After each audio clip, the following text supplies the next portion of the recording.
The atmosphere in Toronto was electric, filled with a vibrant energy that reflected the city's rich history and rebellious spirit. On June 13, 2025, Kendrick Lamar graced the stage at Rogers Centre for the second night of his grand national tour, co-headlined with SZA. This event was more than just a concert, it was a significant cultural moment. Following a notable rivalry with Toronto's own Drake, Kendrick was performing in the heart of the 6ix9ine, a place where loyalty is strong and music acts as a battleground.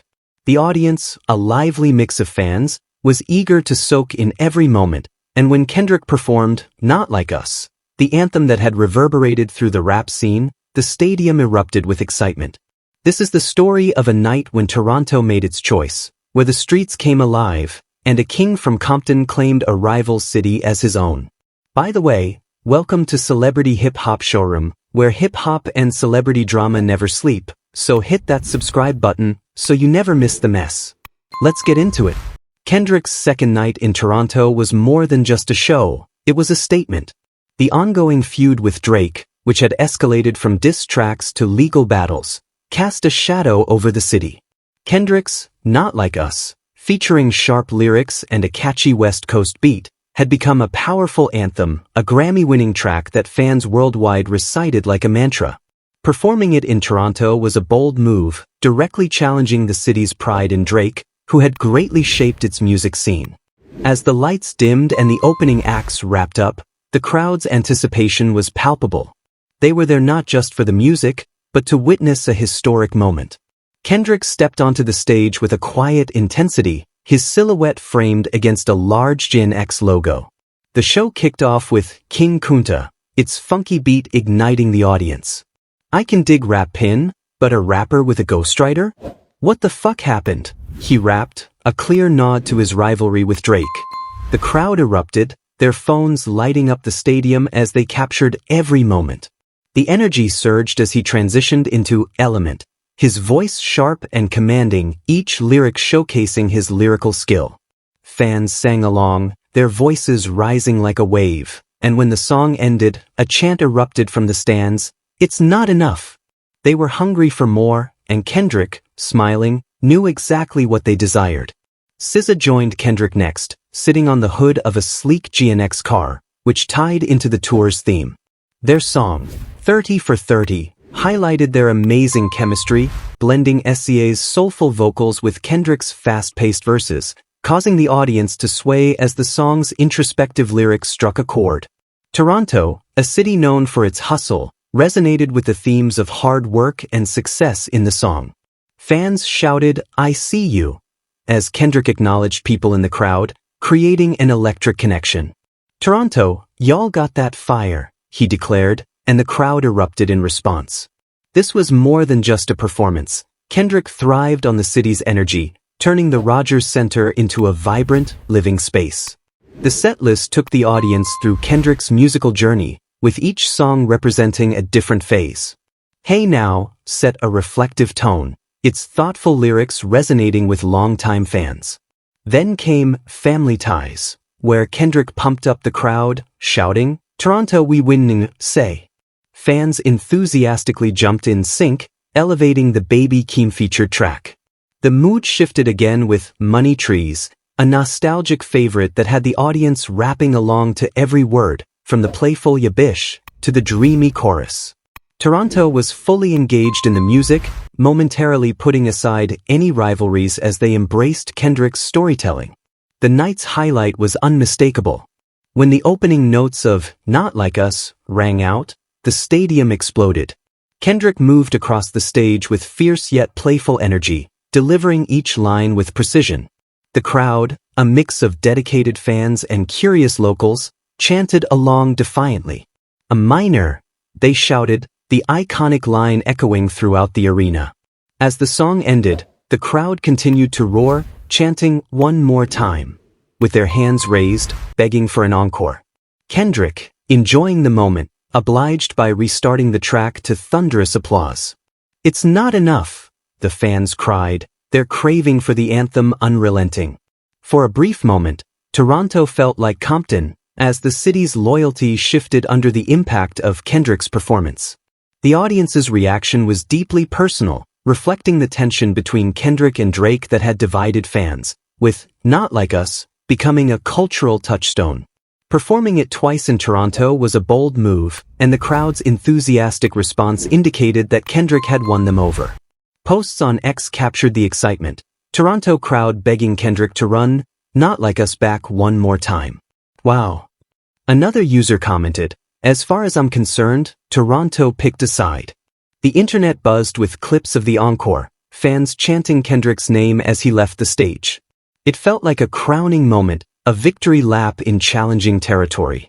Kendrick's bond with the audience went beyond just the music. In between songs, he engaged with fans, recognizing those holding up signs and vinyl records. "I see you, bro," he shouted to a fan with a "To Pimp a Butterfly" poster, which sparked cheers from the crowd. After the concert, he signed a fan's vinyl of Damn, a moment shared on X by @TorontoHip.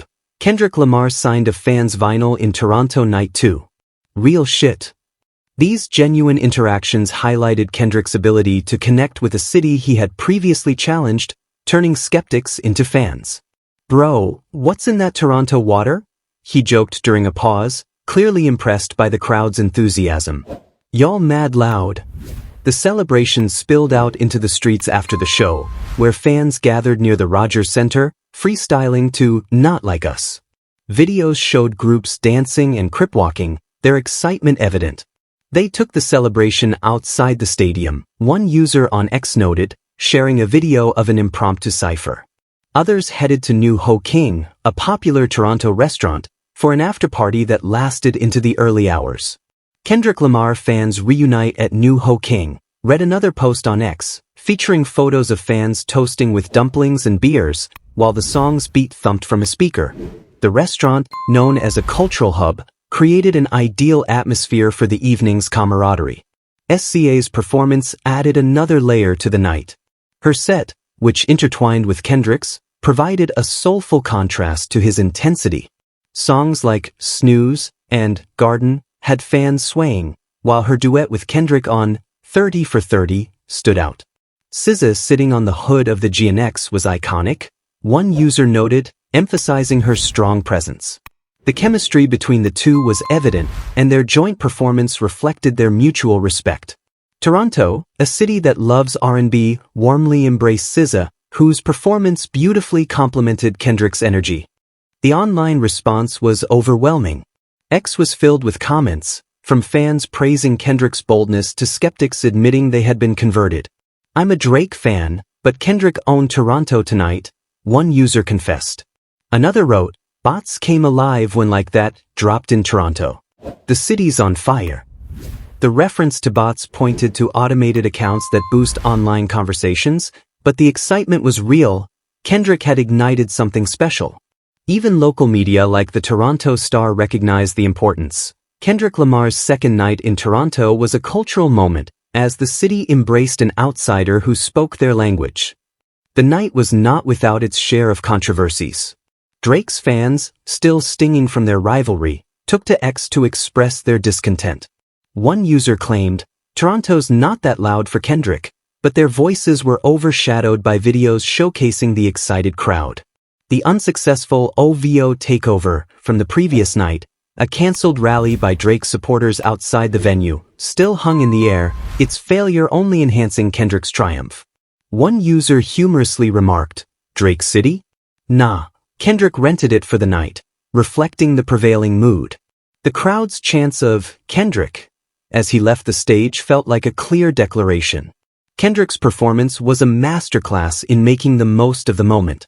He didn't just perform, he took control of the narrative, turning Toronto's loyalty into a shared celebration. His setlist, which included songs like BDKMV and Family Ties, showcased his versatility, blending deep reflection with bold confidence. His engagement with the audience, calling out fans, signing albums, and energizing the crowd, made the experience feel intimate. Toronto, a city proud of its identity, had welcomed a rival, and the world took notice. As fans left Rogers Center, the streets buzzed with excitement. Freestyle raps filled the air, food vendors were busy, and the city felt alive. Kendrick's second night was more than just a concert, it was a cultural event. The crowd's chants, the viral videos, and the afterparty at New Ho King all contributed to a scene of a city fully engaged in the experience. Kendrick had stepped into a challenging atmosphere and emerged not only unscathed but victorious, leaving Toronto with a memorable story for years to come.